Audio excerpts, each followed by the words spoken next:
Assalamu alaikum wa rahmatullahi wa barakatuh. Hello everyone, it's Zainab. Welcome back to my daily reading of the Shia, the real followers of the Sunnah, by Muhammad Al-Tijani Al-Samawi.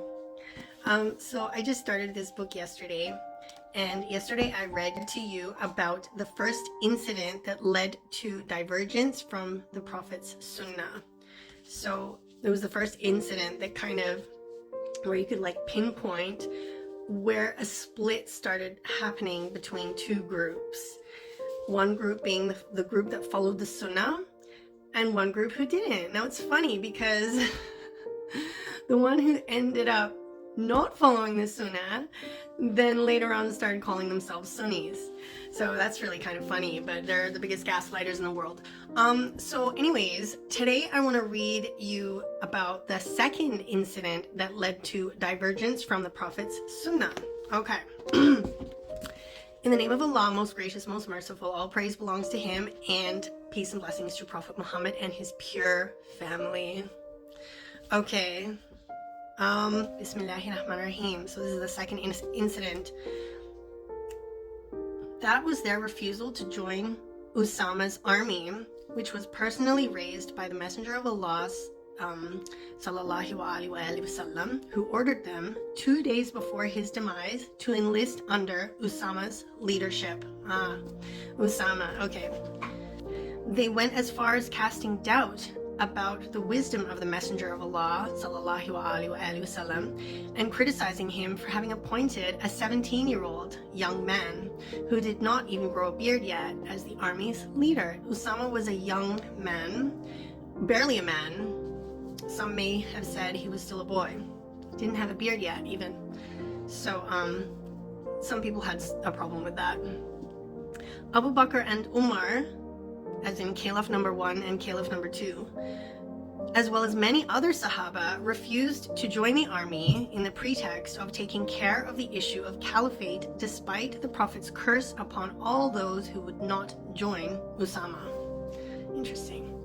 As for Ali and his followers, alayhi salam, they were not assigned by the Messenger of Allah to join Usama's army in order to circumvent dissension, and in order to thus remove the obstacle of the presence of the stubborn ones who opposed Allah's commandment, so that they might not come back from Muta before Ali was in full control of the reins of government. The Muta mentioned here, I believe, is the Muta, the combination, Muta al-Hajj I think it's called.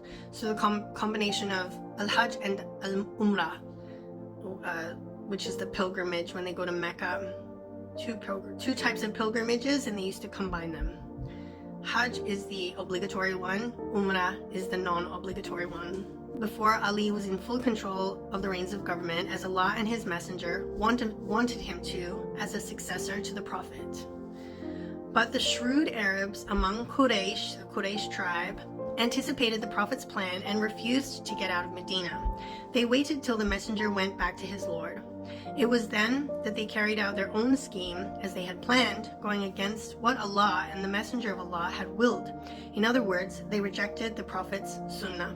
Thus does it become obvious to us and to all researchers who do their homework that Abu Bakr, Umar, Uthman, and Uthman is Caliph number 3, Abdul Rahman ibn Auf, and Abu Ubaidah, Amir al-Jarrah, always refused to be bound by the Prophet's Sunnah, preferring to follow their own views.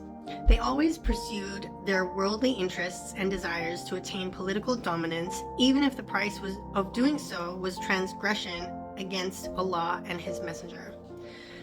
As we always say, me and my Shia crew, we always say, they, the other camp, always throw the Messenger of Allah, sallallahu alaihi wasallam, under the bus for their Sahaba. Always. To make their Sahaba look good. They always throw him under the bus. It's like they love the Sahaba more than the Prophet. Astaghfirullah. As for Ali and the Sahaba who followed him, they always upheld the Prophet's Sunnah and acted upon implementing it to the letter as much as they could. We have seen how Ali, during that crisis, carried out the Prophet's will to give him his funeral bath, prepare the coffin, perform the funeral prayers for him, and to lay him to rest in his grave.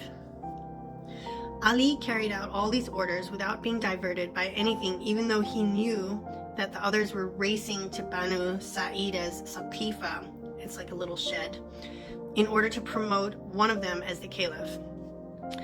He could do the same and sabotage their plan, but his respect for the Prophet's Sunnah and his implementation thereof dictated that he remain by the side of the Prophet. Here we have to pause, though for a short while, to observe such great manners which Ali had learned from the Prophet. While sacrificing his position as the caliph in order to carry out the injunctions of the Sunnah, he witnessed the others rejecting the Sunnah as they sought the caliphate. Thank you for listening, and I really do hope you will come back for more, because this book will give you knowledge and wisdom. We're all learning. There's no judgment. I'm learning, and I hope that you will open your mind and learn as well. Like I always say, do your homework, guys. And until my next video, stay blessed.